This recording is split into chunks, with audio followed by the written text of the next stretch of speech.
सालाकाथि दख'रा एबसुआ गुन गोनां सोलोंथाइ जांख्रिखांनाय मावथांखि बायदियै बेसेन नाङै गोलोम बोथोरनि फोरोंथाइ मावबादाखौ दिनै बेखेवबाय।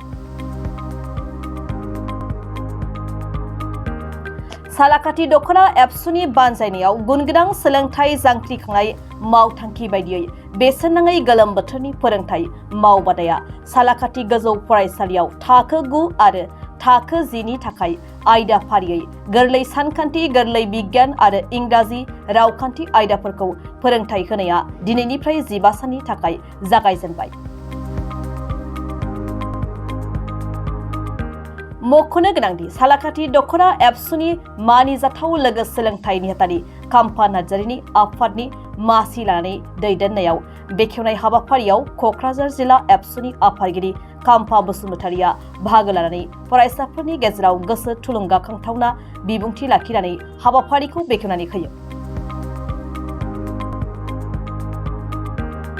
लोगोसे हाबाफारियावनो सालाकाथि दख'रा एबसुनि आफादगिरि दनेन नार्जारि बिथाङा बाहागो लानानै फरायसाफोरनि गेजेराव गुन गोनां सोलोंथाइ जांख्रिखांनाय मावथांखिखौ बिथा खालामनानै बेसेन नाङै गोलोम बोथोरनि फोरोंथाइ होनाय मावबादायाव फरायसाफोरखौ बाहागो लानो खावलायो।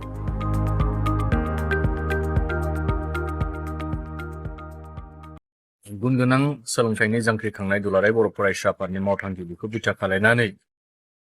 जोंनि जायफोर थाखो 9 आरो थाखो 10 आव फरायबाय थानाय फरायसा बिथांमोनखौ सानखान्थि, गोरलै बिगियान आरो इंराजि ग्रामार बे मोनथाम आयदानि सायावहाय फोरोंथाइ बादा बेखौहाय दुलाराय बर' फरायसा आफादा थांनाय 2006 निफ्राय होबोनाय जादों आरो बे थांखि बायदियैनो सालाकाथि दख'रा दुलाराय बर' फरायसा आफादनि बानजायनायाव दिनैहाय बे प्रि सामार कचिं केम्प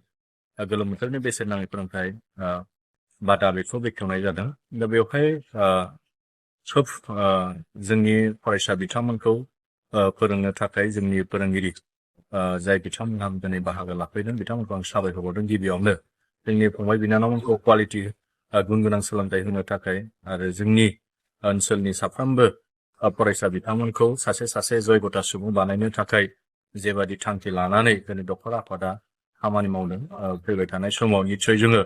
बे ओनसोलनि फरायसाफोरखौ सासे सुबुं सम्पद जों मोनहैनो हागोन आरो दिनैनि मुलुगा बेखौनो हास्थायदों आरो बेजोंनो लोगोसे दिनै दुलाराय बर' फरायसा आफादा खारफादों। दिनै सासे सादारन सुबुंखौ दिनैहाय माने जे सादारन सुबुं आरो सासे जाफुंसार जानाय सुबुं बेनि सायाव गोबां डिफारेन्स थायो जायनि थाखाय जोंबो दिनै सासे मोजां जाफुंसारनाय सुबुं दिहुननो थाखाय बा गेरेमसा बर' माहारि दानो थाखाय जे बड'फा उपेन्द्र ब्रह्मआ जोंनो माखासे रेसपन्सिबिलिटि होलांबाय जायफोर दिनै गोथाङै थानाय जायफोर माहारियारि आफादाव थानाय बे बिथांमोननो खामानि मावनो थाखाय जे दायथ' होलांबाय गेरेमसा बर' माहारि दानायनि बेखौ लानानै जोङो दिनै खामानि मावबाय थादों आरो जों फैबाय थानाय समाव जोंनि फंबाय बिनानावमोन जायफोर दिनै फरायबाय थादों बिथांमोनखौ लामा दिन्थिनायनि जे दायथ' बेखौ लानानै जों दुलाराय बर' फरायसा आफादा आवगायबाय थादों। थांनाय गोलाव समाव जोंनि सेनियरफोर जायफोर दिनै हाबा मावनानै दिनै रुंसारि जालांबाय आरो जायफोर दिनै बिथांमोनहा आन्दलनजों जड़ित थानानै फरायनो मोनासै बा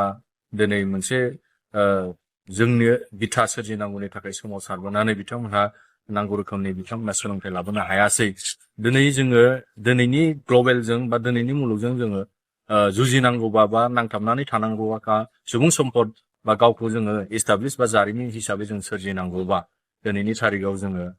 बयबो गाव गावबाव नाजानांगोन आरो बेखौनो दिनै दुलाराय बर' फरायसा आफादा जोंनि साफ्रोमबो फंबाय बिनानावमोनखौ जोङो सासे सासे आखा फाखा सुबुं खारनाय बारनायाव जेरैबायदि जोङो आखा फाखा नांगौ बा सोलोंथाइ बिथिङावबो जोङो आखा फाखा खालायनो थाखाय बा फारफ्रोमबो बिथिङाव आखा फाखा खालायनो थाखाय जोङो खामानि मावदों आरो दिनै बे कचिं केम्पखौबो जोङो बेनि गेजेरजों जोंनि फंबाय बिनानावमोनखौ सोलोंथाइ गुन गोनां सोलोंथाइ होनायनि गेजेरजों सासे आखा फाखा सुबुं दानो थाखाय जोङो बेयाव बाहागो लाफैदों। Thank you.